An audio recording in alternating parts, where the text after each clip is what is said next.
Please tell everybody who outside urgent come back because our session has to start in next 2 minutes.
Dear colleagues, the time has come for the last first, but not the least, of course, and probably the most colorful panel with our colorful representations and presentations. So I hope you will tremendously enjoy this panel, which will be presided by Mr. Mikhail Guzman, Deputy President of NAWC, and First Deputy Director General of Russian news agency TASS. He himself is a model role, not for me only, but for all self-respecting journalists all over the world.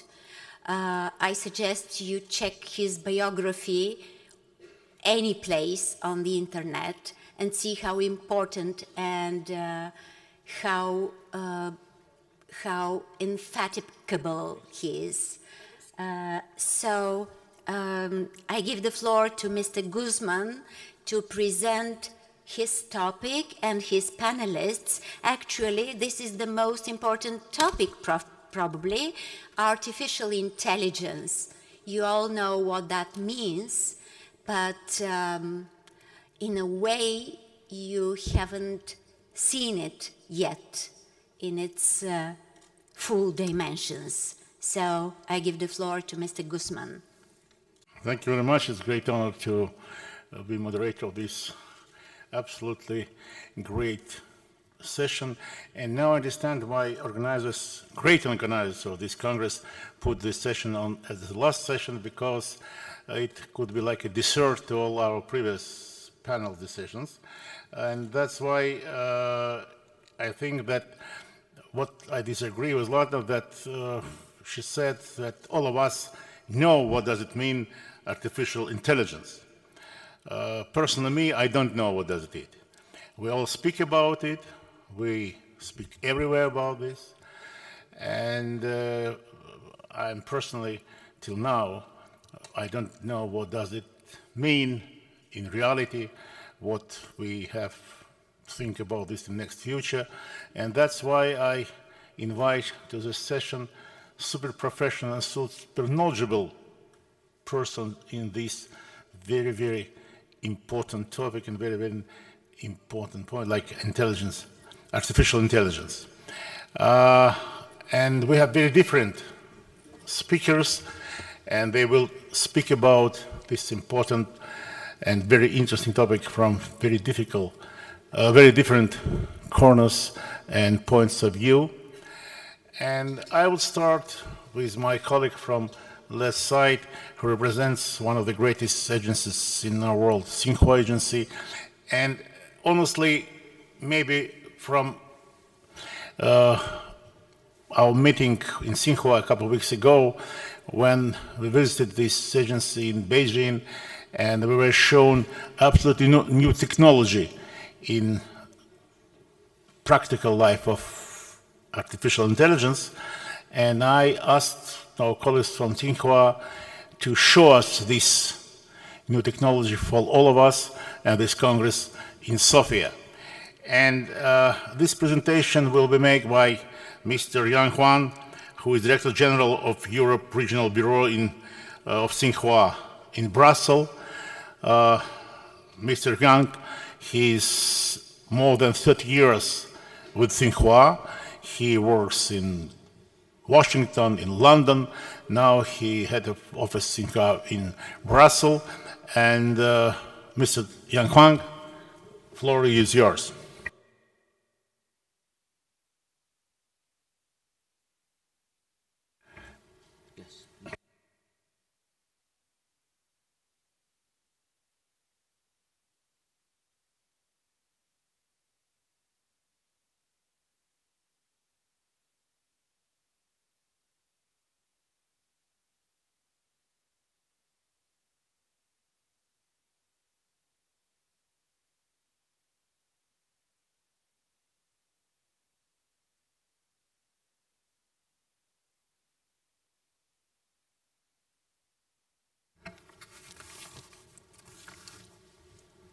Thank you, Mr. Guzman, for your kind introduction and warm words. I did travel to dozens of countries over the past 30 years on journalistic-related business. So I'm very glad to see some of my friends are also here. And I would like to take this opportunity to make a presentation about the application of AI technology by Xinhua. Last November, Xinhua News Agency became news itself at its launch of the world's first AI news anchors was reported by many media outlets outside China. Let's now take a look at some of the headlines. This one is by BBC. BBC reported that China's Xinhua unveiled AI news presenter. And this one is by CNN. CNN reported that China has developed a virtual anchor to deliver the news. And this one is a French newspaper, Les Echos. It wrote that in China, TV news is presented by artificial intelligence. This one is German magazine Spiegel. It reported that this news anchor comes out of computing. So, I would like to show you some of the versions of AI news anchors here. First one is an English one, I think. No, it's Chinese, okay.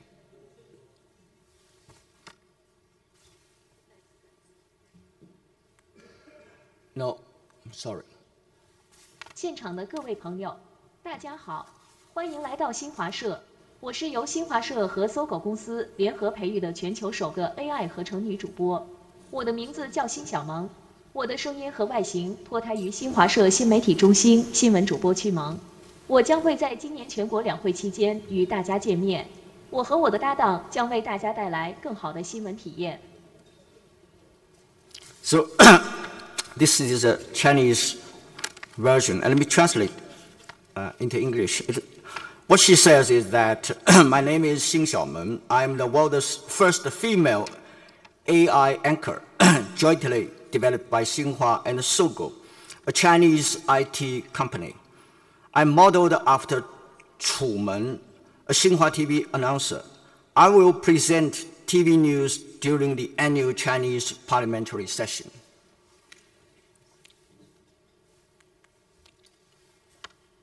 The Royal Academy of Arts will open its 251st summer exhibition in London next week. The summer exhibition was first held in 1769 and is the oldest contemporary art exhibition in the world. Each year the summer exhibition has a unique theme, and an academician is in charge of each specific gallery. The aim of the summer exhibition is to show the developing trends and achievements of contemporary art. This year's summer exhibition opens at the Royal Academy of Arts in London on June 10th, and it will remain open until the 12th of August this year. So this one is actually before it went out. So when out, it will also together with this other presentation. For example, the sound and the museum itself. So let me see the Russian. So now here comes the Russian. Всем привет, я Лиза, виртуальный телеведущий. По случаю 70-летия установления дипломатических отношений между Россией и Hello everyone, I'm Elisa. On the occasion of the 17th anniversary of the relations between Russia and China, TASS and Xinhua, the news agencies, are launching a virtual speaker, virtual anchor, developed by the Chinese company Samgo. Prototype for my image is an actual person from the international section.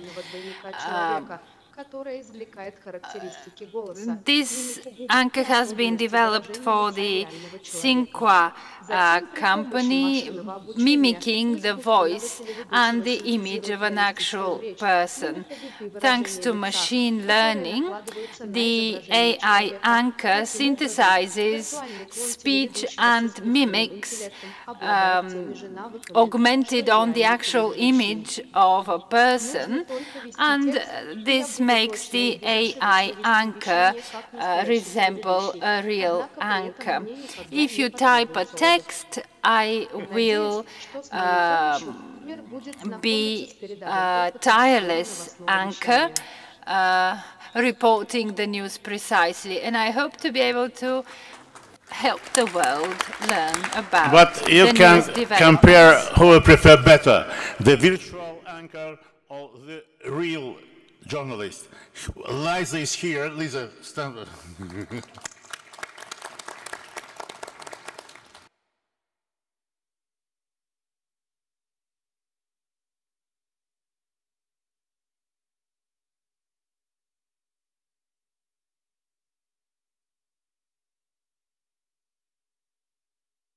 Real research, you can compare between the real and artificial one. And I think the last, the three versions, the Lisa, the Russian version is the best version and the most natural one, because it was just came out very recently. It was first time shown in earlier this month in St. Petersburg. So the other two were developed in earlier times, so they still have something not so natural. And let me see. Sorry. Okay. Over the past half a year, since the launching of AI news anchors, Xinhua have already produced more than 5,100 pieces of news read by the AI anchors for a cumulative time of 13,000 minutes. I think nowadays we have 25 to 30 stories every day with AI anchors.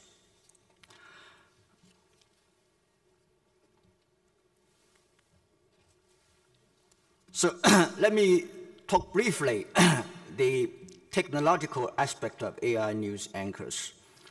I think the main feature of the technology is first to learn the real anchor's voices, lip movements, and facial expression, and even anchors, even the body movement.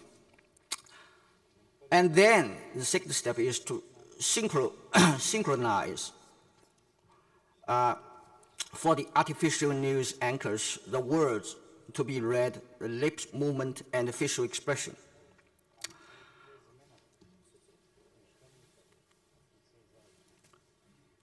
And the editor, what the editor has to do is just to feed the transcript into the computer, and which then will do the synchronization all by itself.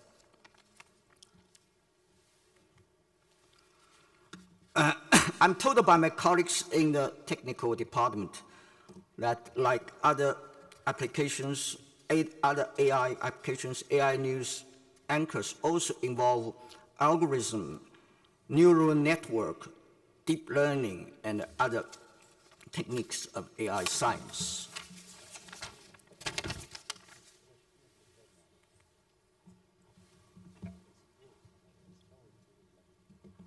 Sorry. No, it's not.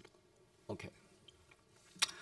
And for the moment, and where these anchors are applied, so for the moment, Xinhua use AI news anchors mostly in APP online websites, because they have a special appeal to the young viewers. And Xinhua, so you see this on the left side is Xinhua APP, and in the middle is a WeChat, as we said in Chinese. It's something like WhatsApp, and on the right side is CNC. It's Xinhua TV APP.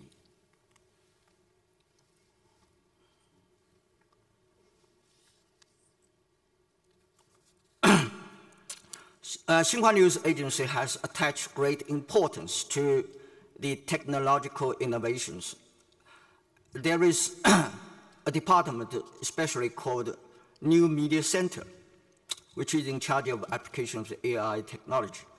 Besides AI news anchors, Xinhua has also developed a media brain, which is the first of its kind platform in China that brings cloud computing, big data, and AI technology into news production.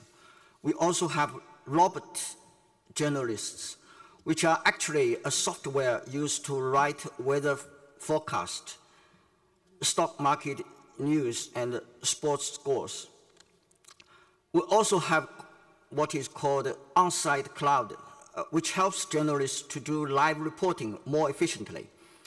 And last but not least, the intelligence or smart editorial department, which is still in design, but will be a combination of all the above mentioned and more.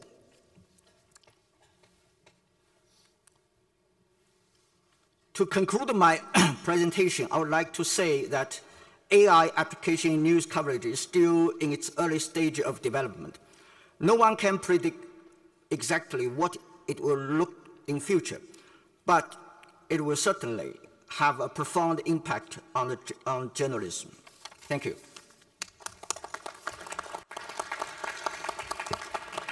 Thank you very, very much, Mr. Yang Huang. I think it was very interesting for all of us, and it was very good and interesting start for our discussions.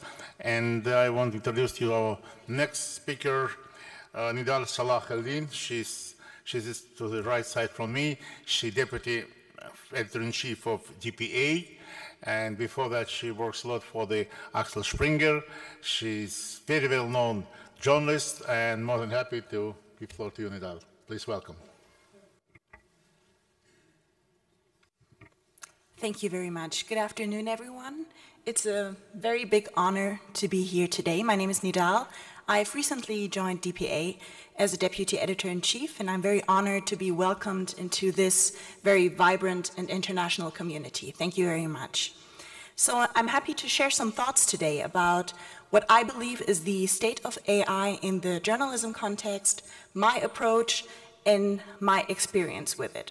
So my approach with AI or automation in a nutshell is to use automation not to replace journalists, but to assist them and make their jobs easier and faster. What is happening right now, and I think we're all experiencing this, that there's a hype cycle happening around AI. And that's not happening for the first time, actually. There's no media or tech conference you can attend that is able to actually circumnavigate the topic of AI, and rightfully so. At the same time, what's also happening is that we're witnessing a lack of precision when it comes to talking about AI. The terms artificial intelligence, machine learning, and automation are oftentimes used synonymously, and I think that is a problem. Sometimes when we talk about AI, we actually mean automation. Automation means that it follows a predefined set of rules. So it's a very simple way. And that also means that there's not so much intelligence about that. The fact of the matter is, many newsrooms don't actually use AI, although they might think that they do. Of course, there are a few exceptions, and we've heard of one exception today, but the main use cases are for automation and machine learning. And that means that it allows software to automatically improve through experience.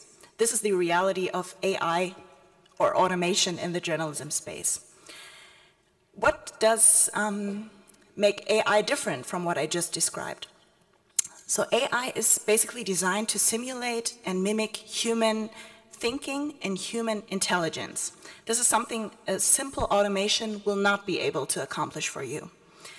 I believe that this distinction is extremely important when we discuss automation, AI, machine learning in the journalism space. I also believe that automation can actually help us rediscover the core of journalism. How so? As we all know, the role of a journalist has changed massively in the past 10 years. Back in the day, you researched, you wrote up, and you filed your story. You created your web, TV, or radio package. You did your interview, and what happened then? You went home. That has changed. The digital revolution, the social media revolution, has basically expanded the role of a journalist. It has increased the tasks. The sources have gotten, everything basically has gotten so much more complex. AI and automation can help. This is what I believe can really help with all administrative, all repetitive, and redundant tasks in the newsroom. I think of use cases in 3 areas. So the first one is the discovery of news. The second one would be the production of news. And the third one would be the distribution of news. So if you're starting to think about automation in your newsroom, I think it might make most sense to map all sorts of problems and activities in one of these 3 areas.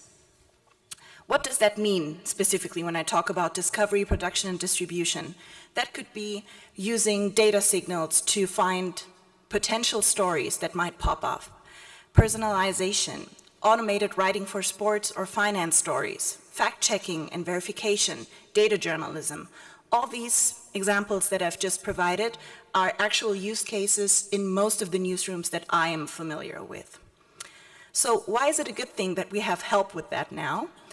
I believe it's a good thing because automation can really help everyone in the newsroom to get the most important work done. Interviews, analysis, field work. Automation frees up time. I believe that nobody, I'm sure also nobody in this room, actually became a journalist to transcribe interviews, to fill out lengthy image description boxes, or to fill in forms. I believe that the automation and AI can take care of repetitive tasks, allowing reporters to shift their focus towards what's really important. I think this is what we will always need. There's no software that can emulate a real journalist. I believe that you can emulate certain aspects of journalism, like presenting a TV show, for instance, but not a role of a journalist in all of its complexity, including news judgment, for instance. Finally, I'm really hoping that the industry talk about threats for journalism by the great robo takeover will turn into a focus for opportunities for us journalists. Thank you very much. Thank you, Nidal, very much. Thank you. It was very interesting. Thank you for your very nice speech. And I now give the floor to our third speaker, Mr. Said Zia Hashemi. He's managing director of IRNA, leading news agency from Iran. Mr. Hashemi was Deputy Minister of Science, Research and Technology for Culture in Iran. He's scientist, he's one of very well-known professionals. Mr. Hashemi, floor is yours.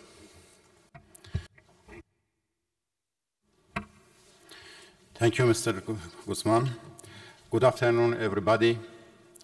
Dear colleagues and panelists, I believe that this workshop's subject on artificial intelligence goes hand in hand with general theme of the 6th World Congress of News Agency on the future of news. I will give an account on the steps taken by the Islamic Republic News Agency, IRNA of Iran, in providing the infrastructure for using artificial intelligence through incremental phases, as well as on planning a future in which our agency is set to employ a state-of-the-art technology to carry out its mission. As a news agency with forward-looking prospects, IRNA's march toward employing modern and multimedia has been under the guidelines of its strategic plan. The vision document's first objective is turning the agency to an intelligent organization. It lays down development of technologies related but not limited to the following: natural language processing, speech processing, image processing, video processing, data processing, data science, text processing, recommender systems, mobile notification, and chatbot. The initial phase involves entering contracts on qualitative assessment of the editorial staff's production. For example, the rate of citation of IRNA stories and the time interval it took to file the story online by checking IRNA's stories against 20 news agencies and major websites in Iran.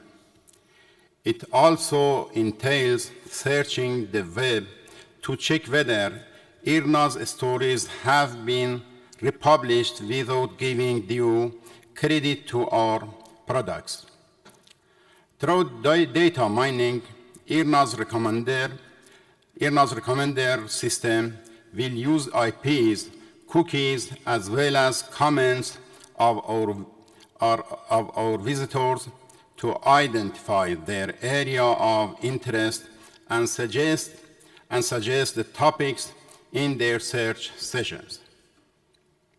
All said, there are people in the AI industry, as well as in the news business, who strongly caution against employment of AI and robots and their looming uncontrollable repercussion for mankind.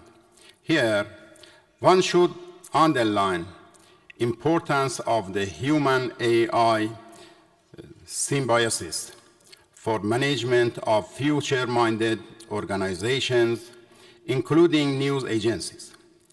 It is on us to navigate prudently across uncharted waters in order to source a future in which the news agencies can prove to remain relevant. Using artificial intelligence can prevent news agencies' ships to run aground.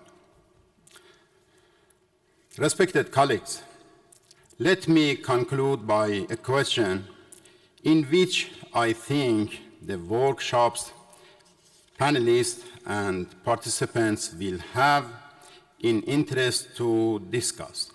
Although it will be wonderful to use AI in the news business, can it operate in vacuum?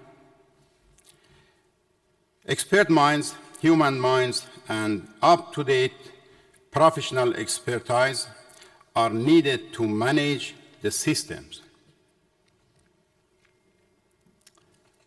No one can overlook the priceless role of human resources in giving life and spirit to our organizations, even when they are equipped with AI and robots. It goes without saying that AI and robots are helping us in many ways. However, we are far from a scenario in which they can substitute human-to-human relations in workplace. We have to respect above all the human side of news operation. Thank you for your attention.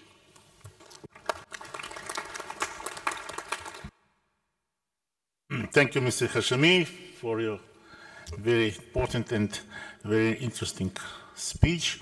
And with special feelings, I want to take the floor, my very old friend and old friend of many of us here, Giuseppe Cerboni, who for many years was first person in our friend news agency, ANSA.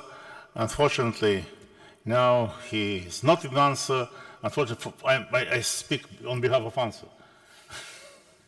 And now he is Chief Executive Officer of the very famous Italian newspaper, and the name of this newspaper, Il Sole 24 Ore Group. Is that right?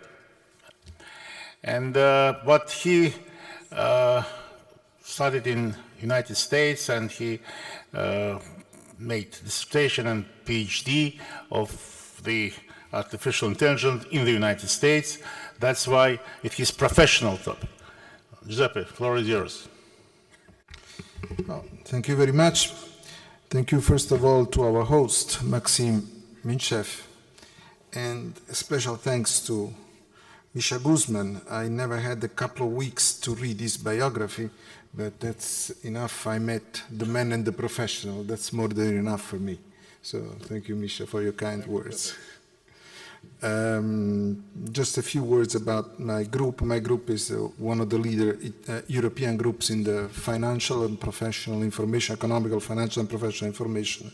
We employ almost 1,000 people, and it's a group that is about 150 years old. We have a web TV, radio, newspapers, a small news agency, and a department for professional information. But coming to the topic, those of you, and likely for me, there's most of you, know me and know that I say usually what I think. I cannot stand with the definition of having an intelligent department now being built. What about the others? Now, I like to think that all departments that work with us are intelligent or smart. So having said that, let's go back to what artificial intelligence can do. First of all, what is it? Well, the word artificial is usually well known. The word intelligence a lot less, and there are books and books of psychologists, psychiatrists, and all kinds of scientists to try to define intelligence. When I asked my professor in the US what is intelligence, he had a definition, which is not the definition, it is a definition. It's the ability to adapt. Computers that adapt to what is happening in the world, computers that understand what's happening, but of course to help humans what they do. And I'll come to one issue that is coming up recently, which is the one of ethical issues, and then the one about media industry. What can AI tools do? First of all, they can, from a standpoint of business, they can improve the product experience.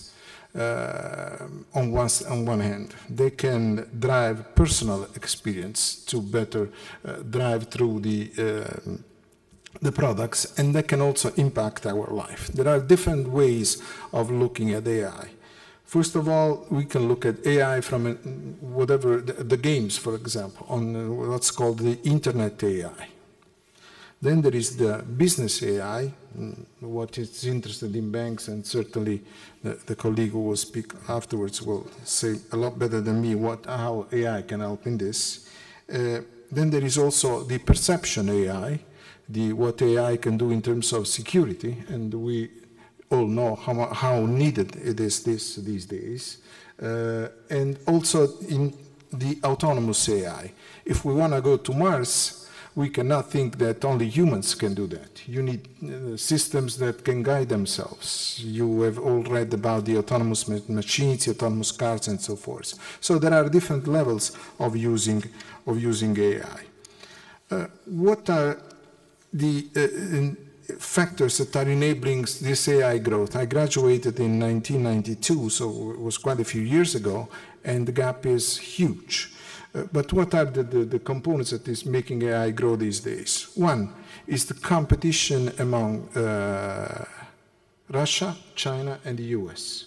There is a huge competition among these three countries in AI techniques and tools with very, very smart people in all of the three countries. And this is a huge competition is making things grow.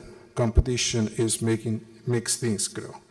There are 7 giants companies, 4 in the US, 3 in China, that are spending a ton of money in making AI tools, to make more money. There is growing funding, and there are a lot of platforms emerging. So now things are getting better, but to do what?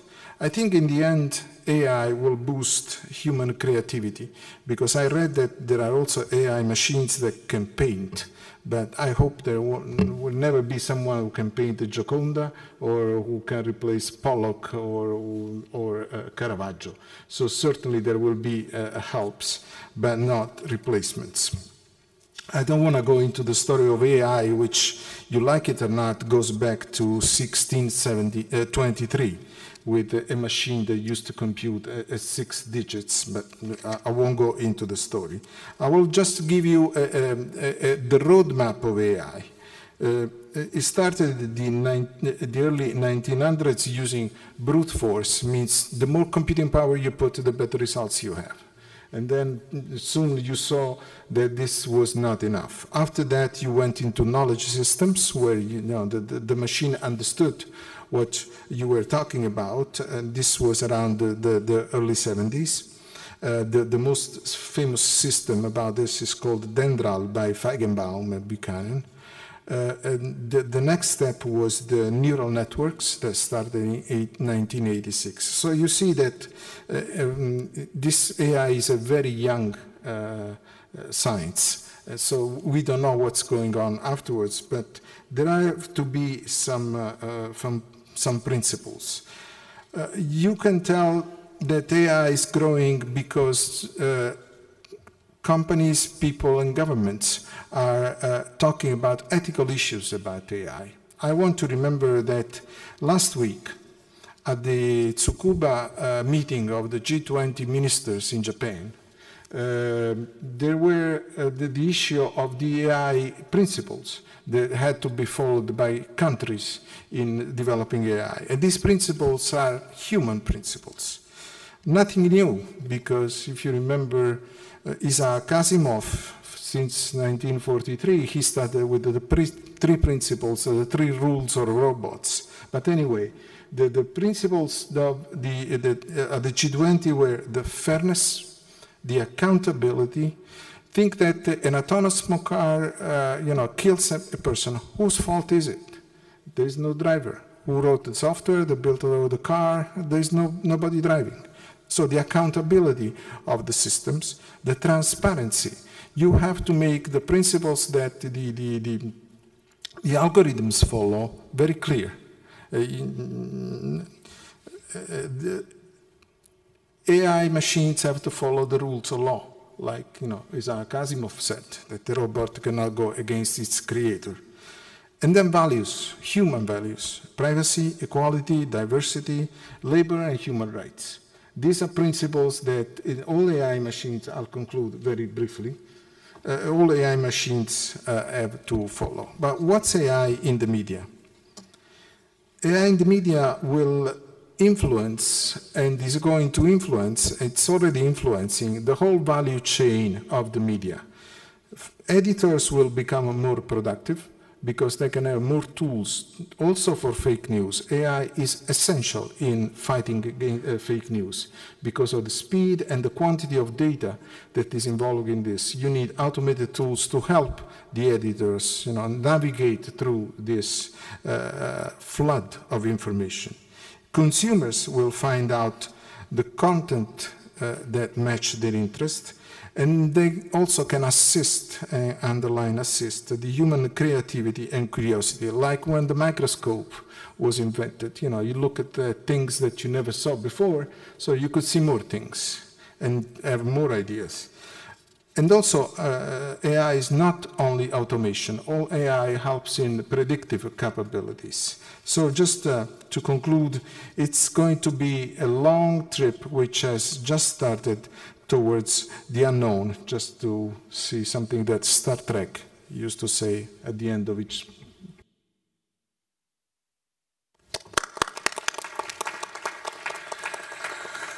Well, thank you, Giuseppe. Thank you very, very much. And you said that now the big competition in AI technologies between United States, China, and Russia. I think it's true, and the most prominent institution in Russia who very active in this artificial intelligence is one of the biggest Russian bank, the Sberbank. They pay a lot of attention to this artificial intelligence, and let me introduce to you first Deputy Chairman of the Executive Board of Sberbank, Mr. Alexander Vedyakin, who it's part of his everyday activity to work with the artificial intelligence in this institution and in this activity. Alexander, please, floor is yours. Thank you very much, Mikhail, but also I would like to invite another speaker.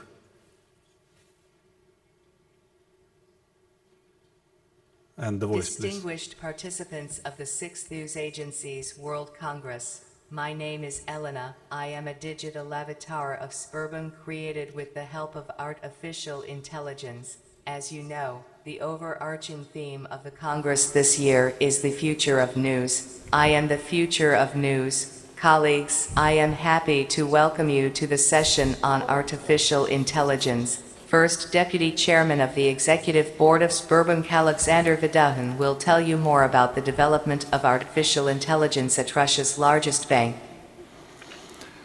So, as Mikhail said, and there is some, at least an official competition between Russia and China, so we have also our digital presenter, and Elena is working by Sberbank TV, presenting news for our employees. You know what is interesting, Alexander? That Liza speaking Russian was made in China. Helena speaking English was made in Russia. She can also speak Russian, no problem, but not yet Chinese, and that's what we have to do. So, colleagues, actually from 30 to 40% of our net profit we're receiving from AI. So it means that we know what it is, and we know what to do with this. So another approximately 7 minutes I will spend to give a bit more details about AI, what we do with AI, and what could be done with AI in terms of mass media. And I would like to ask operators to put my presentation. Actually, first of all, 2 words about Sberbank. In the world, we have more than 150 million clients globally. In Russia, almost 93 million clients. We have 14,000 branches, 2.3 million active corporate clients, 77 ATMs, and almost 300 employees, 300,000 employees. So we are quite big, and we are the biggest bank in Russia with the leading market share. So, and as I said, from 30 to 40% of our net profit we're receiving from AI. But following what Giuseppe said, I would like to say that actually we have only weak AI. Weak AI, it means that actually this is AI can solve only one problem, but not all existing problems. But strong AI, this is about Skynet, Star Trek, Terminator, and so on, will be received, according to researchers, in 50, 70 years. This is average, and there are a lot of researchers saying that's almost unachievable goal. But anyway, so we have only weak AI, and I fully agree that weak AI, we name it, will only help everybody in the world to be more creative and to create more, to make more productivity. So from industry, healthcare, justice, and for sure for mass media and communications. So to be able to talk about AI, we have to split AI at least in 7 parts, because AI is really different stories, so to say. First of all, this is graph analysis, decision making, recommender system, natural language processing, speech analytics, virtual modeling, computer vision, and robotics. So a few words about every part of AI. First of all, graph analytics, graph analysis. Actually, because we are connected to, everybody is connected to everybody, actually.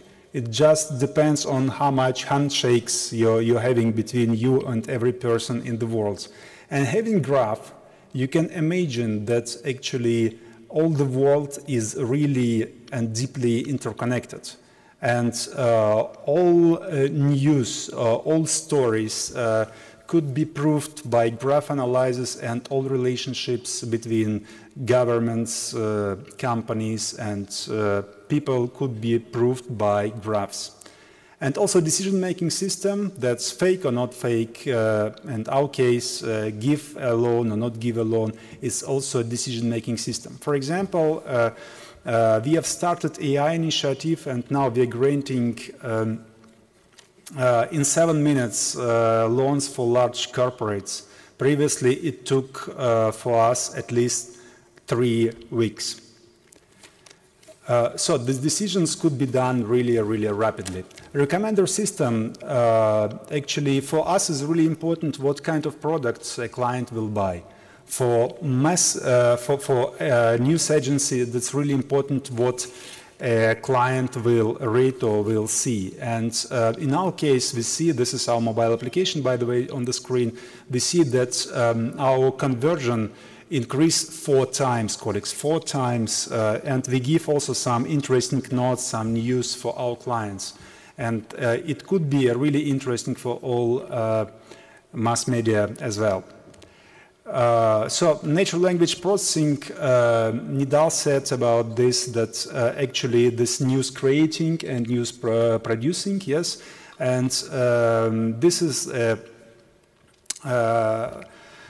a program, this is the approach you can use to extract news, to combine news, and to write news. You don't need any journalists, and actually on top of this, you can have a chatbot, as we have. This is Bearcat, our popular Bearcat, over 13 million followers. So this cat has actually, and Bearcat is chatting with everybody by his personal approach.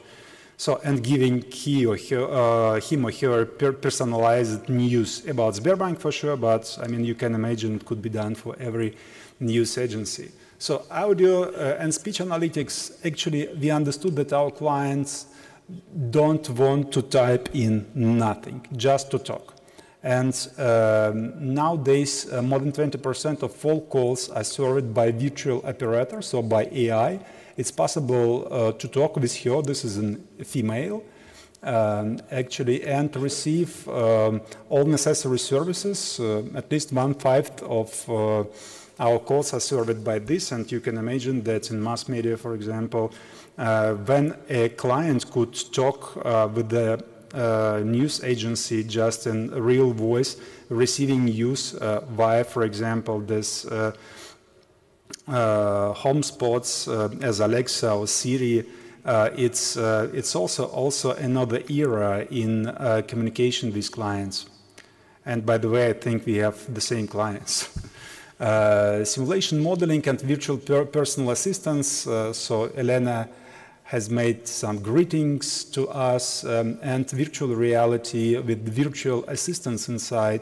I think this is a big future for us and for everybody in the mass media, but that's what we already have. So all the technologies I'm describing, we already have in the bank and making it for our customers. So computer vision and image analytics, yeah, you can understand who is everybody exactly, and actually I think in 3 years we will not need any passports and any IDs because biometry will be done automatically almost everywhere. For payments, for entrance, for everything you need ID, biometry will replace the ID very soon.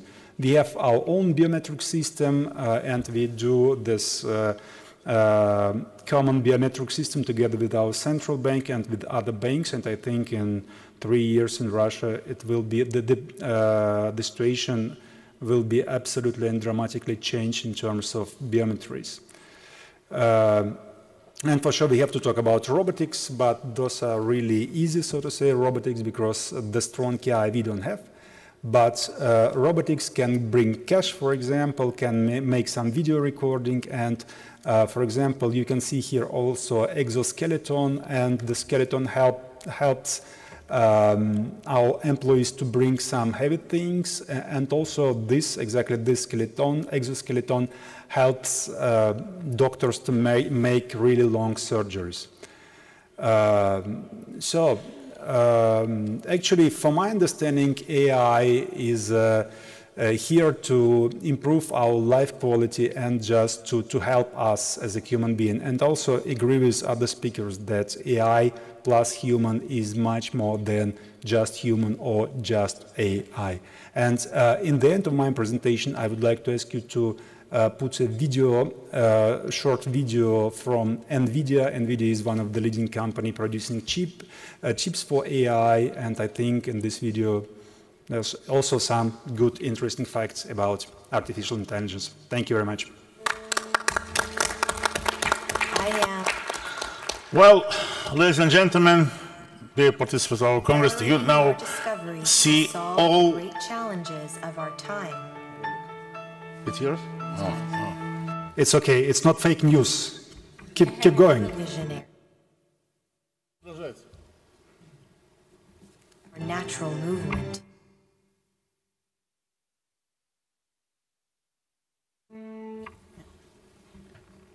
AI. Okay. Accelerating your discoveries to solve the great challenges of our time.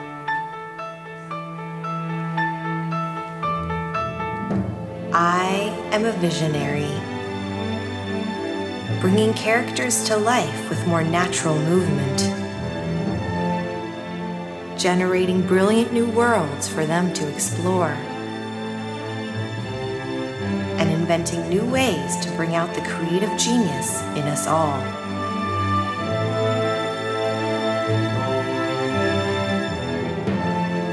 I am a protector,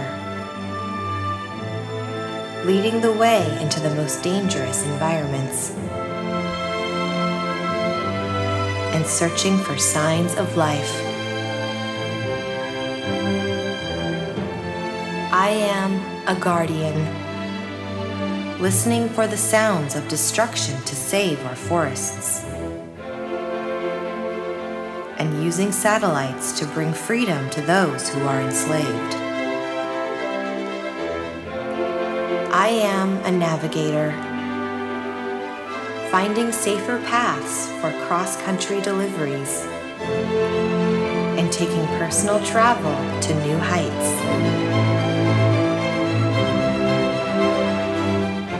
I am a scientist, exploring oceans of data to understand extreme weather patterns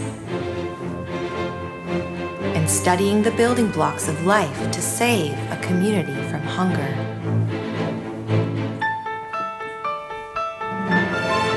I am a healer, giving hope to those who suffer from the most challenging diseases.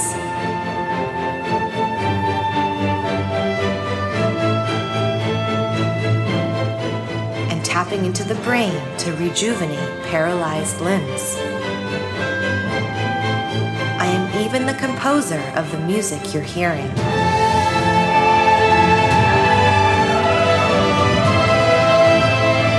I am AI, brought to life by NVIDIA, deep learning, and brilliant minds everywhere.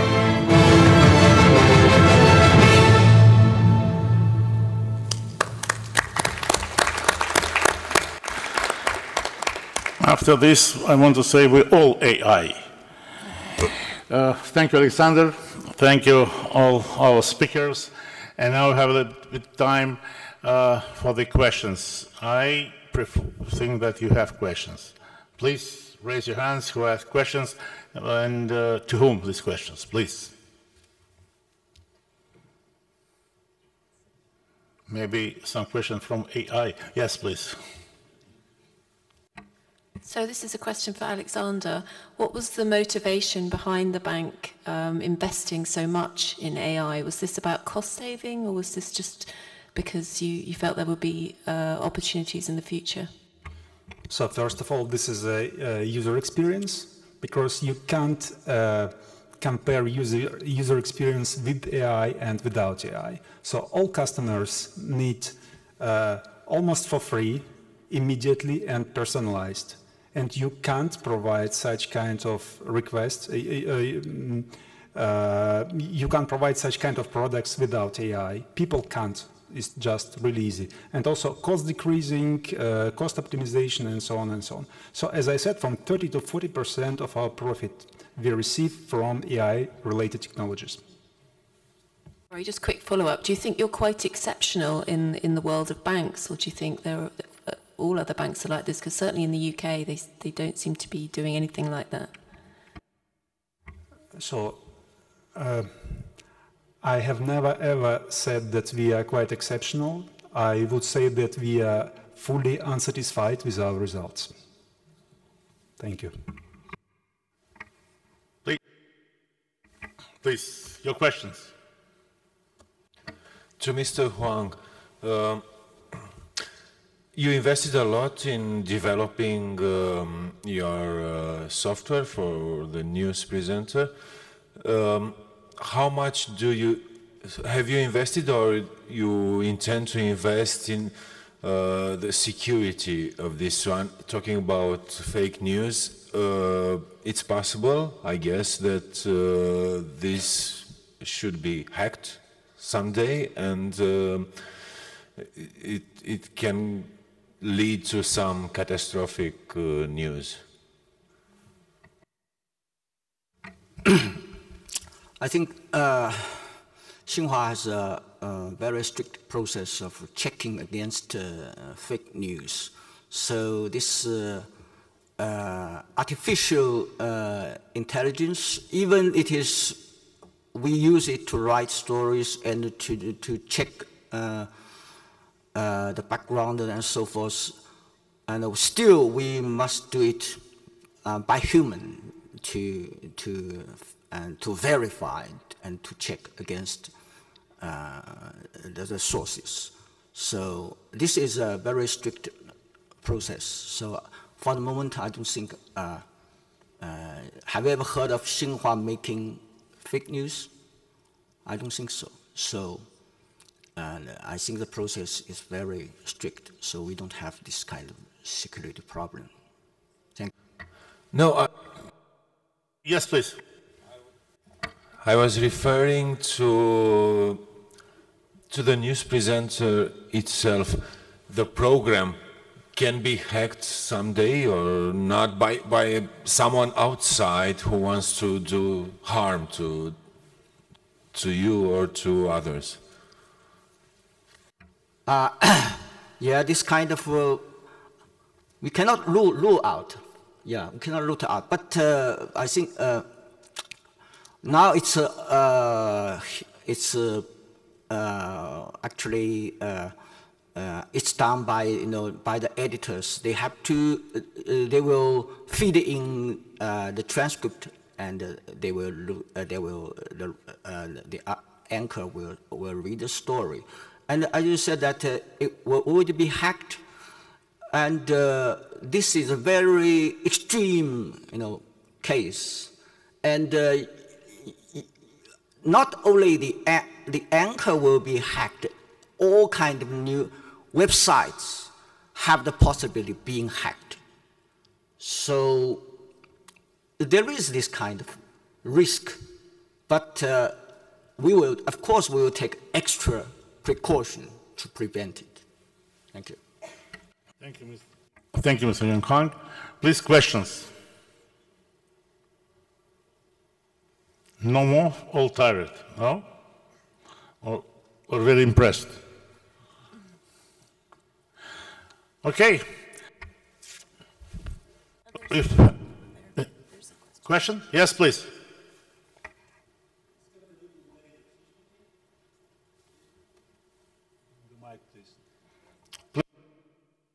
Please push the button and repeat the question.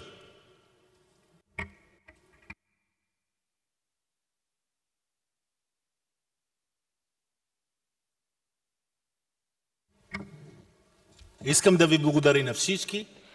would like to thank all of you. I would like to thank everybody who chipped in to organizing this Congress.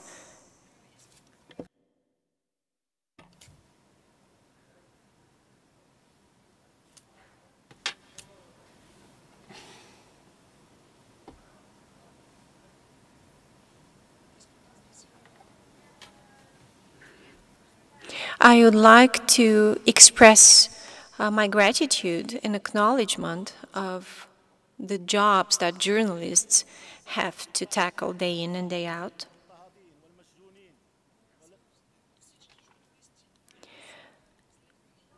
I would like to stand up for all journalists who have been persecuted and jailed for what they do. I also represent those journalists whose human rights were not respected. The Iraqi representative yesterday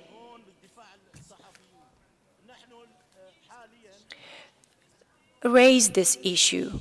We want to safeguard and protect journalists. It seems to me that the question of the Iraqi journalist that was raised yesterday was somewhat ignored. I would like to say that journalists are here to do their job, but where is everybody else to protect their rights? In Baku, in 2016, we studied the rights of journalists and the state of play. We're here because of human beings. We are here to stand up for journalists and their rights. We are not here to stand up for only the profession of journalists. I think that those affected, the Iraqi journalists who fell victim to the system should have some leverage and remedies available. What are we doing in the professional community of journalists to protect our colleagues? I call upon everyone to ensure international protection for the rights of journalists. Do you know of Al Jazeera? Do you know of the 20 journalists who are doomed to an execution? I don't think everybody knows. Where are we in this situation? Yeah, whom you represent here, please.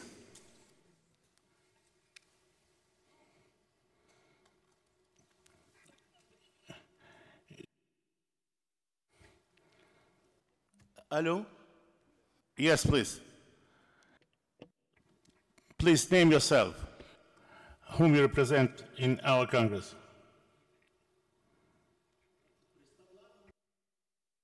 Microphone, please. Button. Представляваме Асоциация българо-африканско-европейско сътрудничество, което защитава интереси и живота на журналисти в Европа, в Африка, в арабския свет, което признат по съда на България, на Европа и арабския свет и Африка. Спасибо. Спасибо. Вы гость нашего Конгресса. I speak in Russian. Sorry, I continue in English. Thank you very much. You're a guest of our Congress, and your opinion was very interesting and important for us. And let's continue. I once again to thank speakers, but maybe now we have questions about AI. Do you have any questions about artificial intelligence? No. Yes, please. Thank you. I'm just wondering if there's kind of an idea of the cost involved with this AI, you know, in terms of the technology to acquire it, in terms of the training that's required for the journalists to, you know, adapt to the new technology, in terms of, for lack of a better word, standby. In case the machine goes haywire, then there should be a person standby. So when you put all these elements that go into this, do we have an idea of how much it would cost? Thank you. Can you tell us to whom we have a question, or I'll ask our speakers who will be able to give you answer?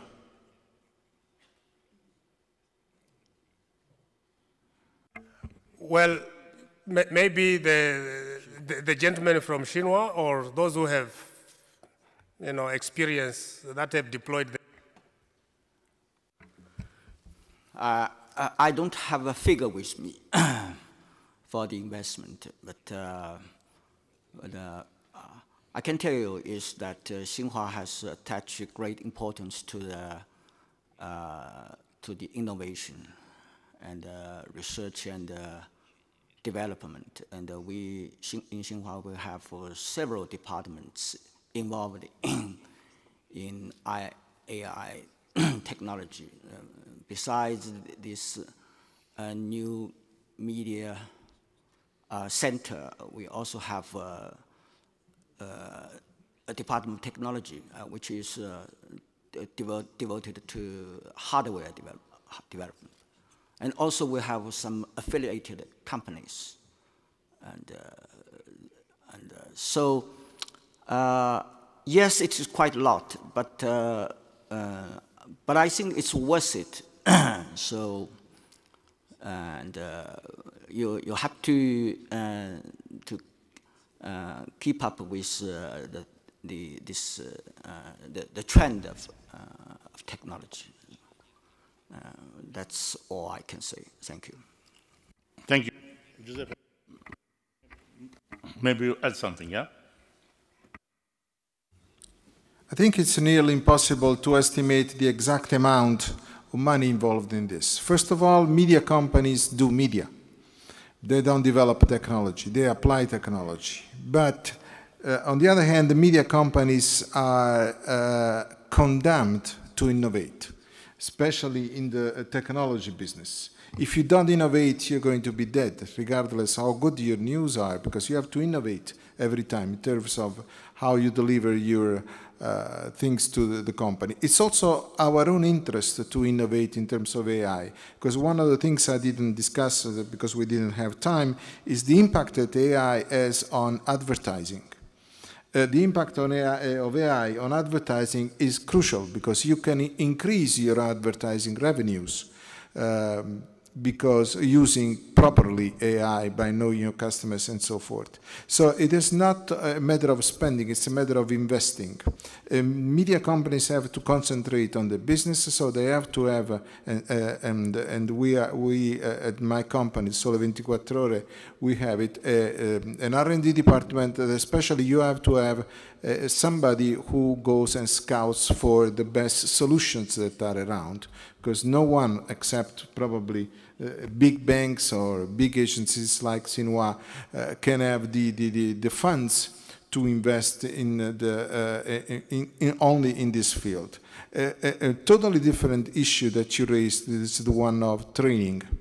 I don't think that you should use these technologies as something totally new. It has to be a process of innovation of the whole company. So you have to train people to understand that these things are new. It is a process. It's not something you start from scratch. I just want to add one more. Yeah. One more few words. I think, yeah, it is true, just as my friend mentioned, that with the use application of new technology, once you put it into use, it will generate more revenue because it can be used in places you never imagine, especially. Social media now is actually the place where the source of many traditional media we depend on. So if you have some new technology used in these websites, it will help you to attract large quantity of viewers. So consequently, you will generate more money. Thank you. Yes, I have something to add to that as well. So coming back to your question, I think it's impossible to answer, and there's no way to put a general price tag on it, because we've heard today how many layers there are to automation and AI. What I would recommend for you is to really think what your biggest pain points and problems are in your specific newsroom. There's no one-size-fits-all solution.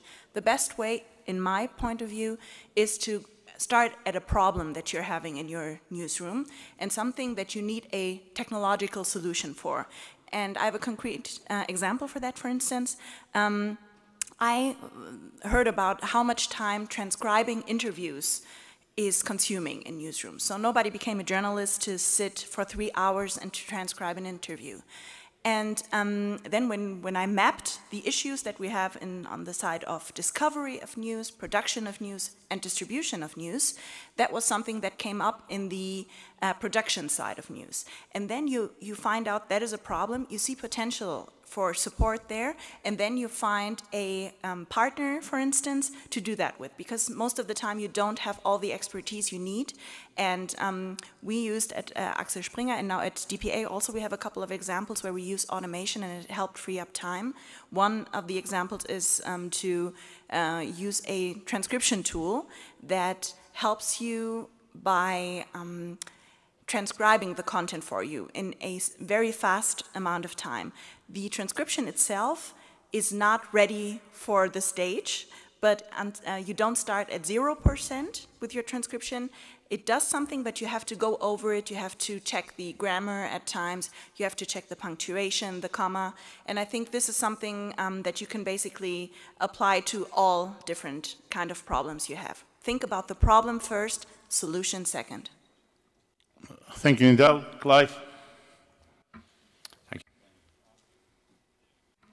Thank you, Chairman. I wasn't going to ask a question, but just an observation, although our colleague from DPA has covered a lot of it. I think from a PA point of view, the key thing that I would recommend is that you think about the problem you're trying to fix. So whether it's transcription at DPA, whether it's about how you can interface with your customers at a volume that's impossible using human beings at the Russian bank. In our case, what we wanted to address with AI at the PA in the UK was how could we generate editorial stories out of large public data sets that would be impossible to do with journalists alone? How could we combine the skill of our journalists and the power of computing to generate thousands of new stories that we could then sell to our customers? And in our case, the entry price for that was about €1 million. So I would say to our colleagues in Namibia, really identify the problem you're trying to solve. If it's a problem around creating product, ensure that there is demand for that product from your customers, whether they're media customers or business customers. And then, you know, is this something, if you have limited capital, you should be spending now, or should you be trying to learn off the back of those that have got access to more capital and maybe coming in when the barriers to entry as far as costs are concerned are perhaps a little bit lower? Thank you, Clive. Thank you, everybody. First of all, thanks to our speakers. We'll meet in 3 years in our next 7th Congress. Unfortunately, we don't know yet where it will be, but for sure we'll be at this 7th Congress. And I'm afraid that some of topics which we spoke these days we'll discuss at the 7th. For example, I'm afraid that fake news we'll discuss in 3 years again, but for sure will be discussed in 3 years AI. Thank you to everybody.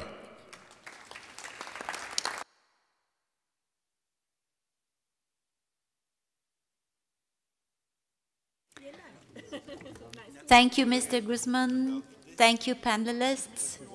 I kindly invite Mr. Maxim Minchev, Director General of BTA and the new President of NAWC and host of this Congress, and Mr. Clive Marshall,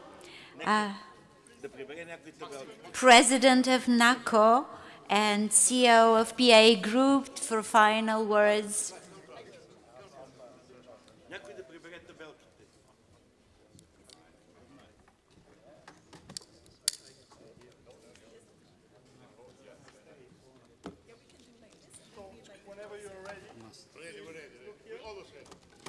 You should have Lisa with you. You should have Lisa with you.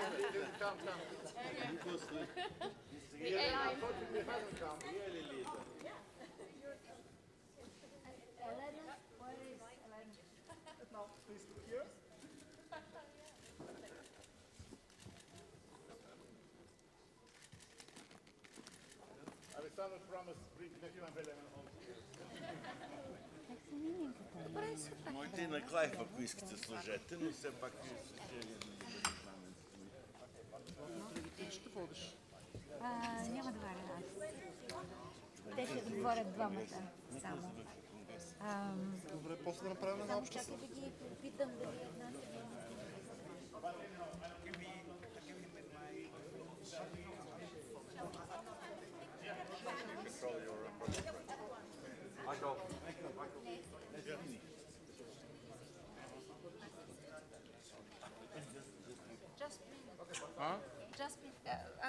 Говори.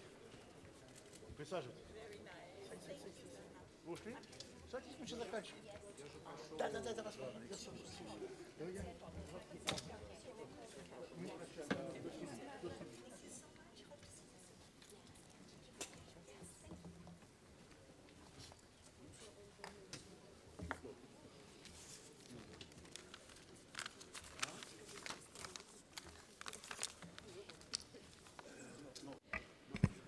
Okay. Well, I've been asked to say a few words just to bring the formal part of the proceedings to an end. I'd like to start by just thanking all of our panelists, all of our keynote speakers, all of the people that chaired the panels, But I think, much more importantly, thank each and every one of you, because I think for talking to the people who've been participating over these last 2 days, the message that I've been getting is that this has perhaps been the best Congress that we've had. It's been the most participative Congress. The questions and the challenges to the speakers, I think, have been real standout for me for the last 2 days. For those of you who were here when I made my opening address, I said I was sure we would all learn many things that we could take back to our agencies, and I, for one, have learnt plenty. And I think one of the messages I will take away is the message from one of our smaller participants from OAS from Pakistan, really asking the larger agencies to think about the small agencies, to think about the pressure that these agencies are under and how we can work much more closely together so that we can all continue to thrive and develop. So I hope that each and every one of you have also got some things that you can take away from this Congress. I'd like to, at this point as well, thank Aslan Aslanov, who is the outgoing chairman of the news agency World Council.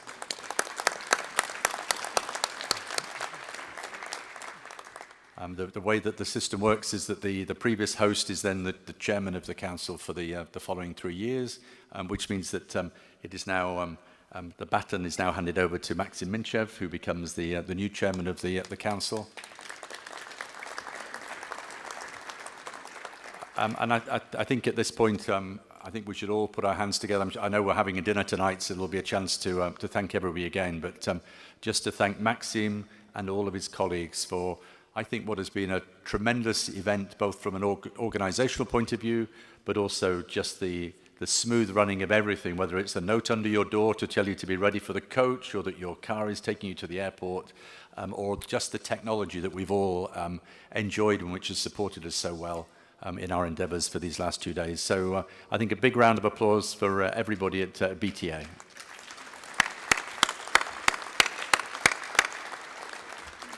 So that's the end from me, and I'd like to hand you over to Maxim.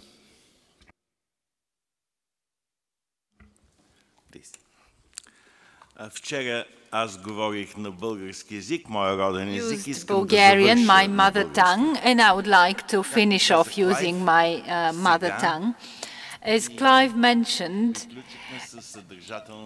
this is the end of the official part of our agenda. Tonight, however, we are going to have a dinner at which we are going to meet the Bulgarian Minister of Foreign Affairs. Tomorrow, we are going to have a trip to Plovdiv, the second largest city in Bulgaria and the most ancient European city that is still active and very vibrant. And it is currently the European capital of culture. Yesterday I mentioned that after 5 congresses, we are still in our adolescent years, but I agree with Clive that today we successfully went into adulthood, because I liked the contents of the Congress very much, and I heard that the majority of our colleagues share this opinion of mine. We are becoming adults, and I believe that we will continue to raise the bar from now on further and further. I'm very happy. Clyde applauded us. Thank you. Thank you for the acknowledgement. But I'm sure you're not going to mention the small flaws in the organization. Probably they're not that visible, but they were there. So I hope you would not be too angry with us for the minor glitches. Being the director for the Bulgarian news agency, I'm proud that our team was able to organize this conference in-house. So a big thank you to the team of the Bulgarian news agency for making this Congress a great success. Thank you. Mind you, these people are mainly journalists and not event managers. I would like to thank the splendid team of interpreters that offered interpretation services in 6 languages. A big thank you to the young ladies and gentlemen in yellow. These are students from the Spanish language high school and the Russian language department of the Sofia University. And thank you all for being here. One last thing. We are expanding the geography of our meetings. For the first time, we have had colleagues from Paraguay, including the Deputy Minister for Information from this country. We have colleagues from Cabo Verde. We have colleagues from the Seychelles, and I'm very happy that they have joined our big family. Algeria and Sudan reported the last minute that they couldn't join us, but this is due to some issues that they have internally. There is one thing that we cannot be blamed for, the very hot weather. I can assure you that it was rainy, the temperature was not more than 20-25 degrees all May. You came and the heat hit us, but we're not to blame, although probably we need to apologize for that. And in the end, I would like to wish you all best of success at the forefront of journalism. I'm convinced that this is the golden era of information agencies, of news agencies. Let's capitalize on that. And let's demonstrate 3 years from now that the humanity can benefit from having the news agencies in place. I'm convinced that at our next meeting, no matter where it will take place, we will be even more successful. Once again, you're always welcome in Bulgaria, and may you keep good memories of our country. And now, pragmatic information, housekeeping information. At 7 p.m., buses will be leaving from the hotels to take you to dinner. We start for the trip to Plovdiv at 9:30 tomorrow morning. In Plovdiv, we are going to visit the main sites. We'll have lunch, but also you'll have free time. You will be able to walk freely around the city. Thank you.